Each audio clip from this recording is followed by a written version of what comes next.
Agartala railway স্টেশনে অবৈধভাবে ভারতে প্রবেশের অভিযোগে 3 বাংলাদেশি সহ 3 ভারতীয় নাগরিককে গ্রেফতার করেছে জিআরপি পুলিশ। তাদের মধ্যে 4 জনই মহিলা এবং 2 জন পুরুষ। তবে ধৃত 6 জনের মধ্যে 3 জন বাংলাদেশি বলে জানা গিয়েছে। রবিবার সকালে কাঞ্চনজঙ্ঘা দিয়ে কলকাতা যাওয়ার সময় আগরতলা রেলওয়ে পুলিশ তাদেরকে আটক করেন। রেলওয়ে পুলিশ আধিকারিক জানিয়েছেন 3 ভারতীয় নাগরিকের সাহায্যে তারা ভারতে এসেছে এবং আজ সকালে তারা ট্রেনে করে কলকাতায় যাওয়ার উদ্দেশ্যেই এসেছিল। ভারতীয় 3 জনের বাড়ি সুনামুড়া এলাকায়। সুনামুড়া দিয়ে তারা ত্রিপুরায় প্রবেশ করেছিল। আটক বাংলাদেশিরা বাংলাদেশের ঢাকার বাসিন্দা। অনুপ্রবেশকারীরা আগরতলা রেলওয়ে স্টেশন থেকে কাঞ্চনজঙ্ঘা এক্সপ্রেসে কলকাতা যাওয়ার পরিকল্পনা করেছিল বলে জানিয়েছে জিআরপি।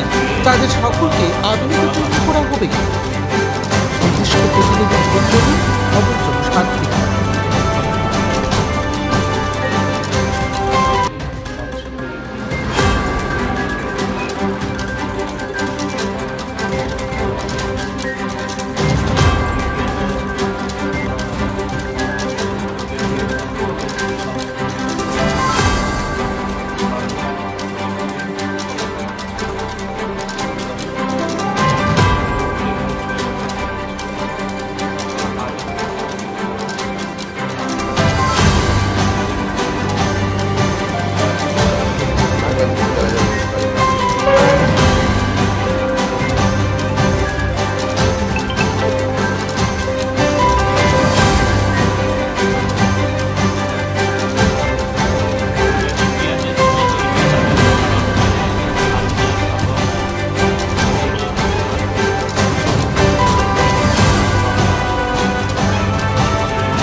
প্ল্যাটফর্মের উপর